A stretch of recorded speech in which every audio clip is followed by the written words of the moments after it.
HMI of है। अगर अपनी HMI ऑफ हो जाती है, ठीक है, पूरा इलेक्ट्रिकल सिस्टम है वो ऑफ हो जाए, तो अपने मशीन को लॉक कैसे करेंगे इसके बारे में हम आपको बता रहे हैं। ठीक है, तो सबसे पहले अपने क्या करेंगे, ये HMI वगैरह सब ऑफ हो गया, यहाँ से इलेक्ट्रिकल वगैरह सब ऑफ हो जाएगा, पूरा इलेक्ट्रिकल सप्लाई ये मेरी कट आउट हो गई। ठीक है, उसके बाद चलेंगे अपने सबसे पहले इलेक्ट्रिकल मोटर वर्किंग केबिन के जस्ट अपने इमरजेंसी जो अपना बैकअप है, इलेक्ट्रिकल इमरजेंसी बैकअप सिस्टम, उसके लिए लीवर दिए हुए हैं, इनको मस्ट ओपन करना है अपने। ठीक है, सबसे पहले इनको ओपन करेंगे।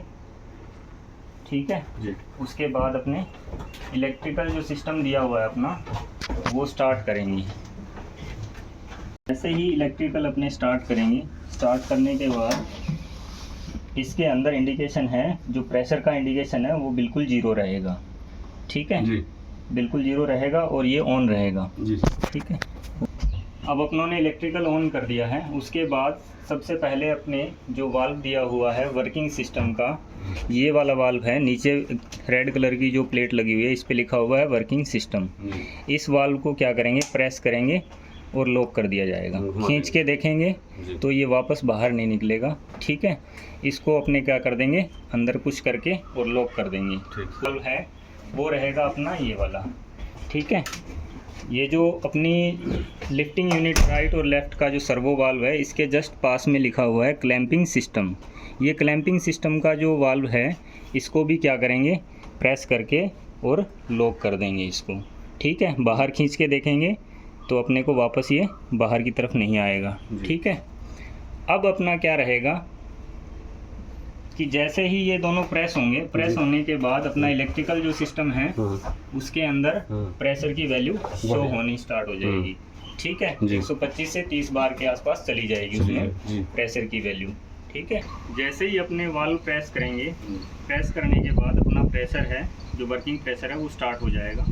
उसके बाद सबसे पहले अपनी मान लो कि ये टैंपिंग यूनिट है, चारों की चारों नीचे है। ठीक है, नीचे है, और जैसे ही अपना इलेक्ट्रिकल सिस्टम कटेगा, पूरा कटने के बाद इनके जो अप डाउन के लॉक हैं वो मतलब इंगेज पोजीशन में आ जाएंगे, लग जाएंगे। ठीक है, तो सबसे पहले अपने को क्या करना है, जिस टैंपिंग यूनिट को ऊपर करना है, ठीक है, उसका जो अप डाउन का लॉक है उसको खींच के पीछे की तरफ रखेंगे, चाहे रस्सी से खींच के या किसी और अदर जो डिवाइस है उससे खींच के आप पीछे की तरफ कर लेंगे, यानी अनलॉक पोजीशन पे ले आएंगे लॉक को। ठीक है, और टैंपिंग यूनिट से आप थोड़ा दूरी बना के रखेंगे। ठीक है, क्योंकि टैंपिंग यूनिट जैसे ही ऊपर करेंगे, ऊपर करते ही टैंपिंग यूनिट एकदम झटके से ऊपर आएगी टैंपिंग यूनिट। ठीक है, अब बात यह है कि लॉक अपनों ने अनलॉक पोजीशन पे ले लिए। उसके बाद क्या करेंगे, अपने सबसे पहले जैसे मान लो लेफ्ट टैंपिंग यूनिट जो लेफ्ट इनर है उसका ये वाला प्रोपोर्शनल वाल्व है।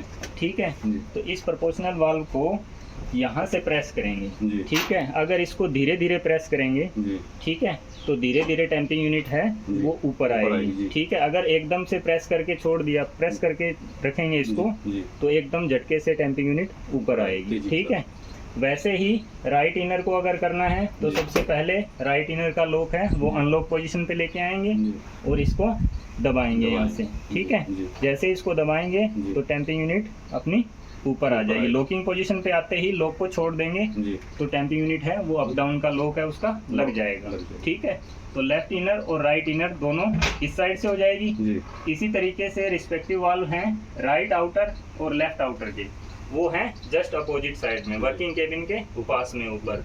ठीक है, ऊपर की तरफ। अब मान लो लेफ्ट इनर और राइट इनर टैंपिंग यूनिट है अपनी लॉक हो गई। उसके बाद राइट आउटर और लेफ्ट आउटर को अगर लॉक करना है तो ये वाल्व हैं इसकी। ठीक है, इनको प्रेस करेंगे तो अपनी लेफ्ट आउटर और राइट आउटर जो टैंपिंग यूनिट है वो ऊपर आ जाएगी। उसके बाद लॉक है जो लॉकिंग पोजीशन पे छोड़ देंगे तो अपनी दोनों लॉक हो जाएगी टैंपिंग यूनिट आउटर वाली। ठीक है, उसके बाद अपने को क्या करना है कि टैंपिंग यूनिट को अंदर लेके आना है। ठीक है, टैंपिंग यूनिट को अंदर लेके आना है तो सबसे पहले अपने मान लो लेफ्ट आउटर को लेके आना है। ठीक है, तो लेफ्ट आउटर का ये वाला वाल्व दबाएंगे।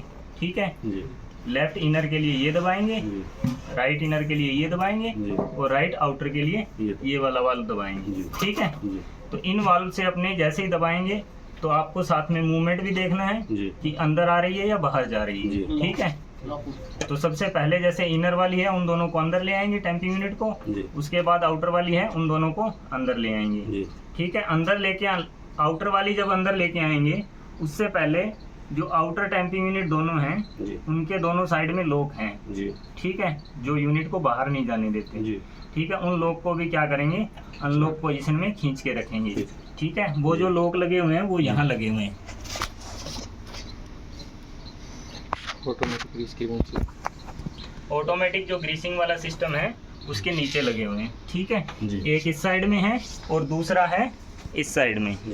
ठीक है, ये रहा यहाँ।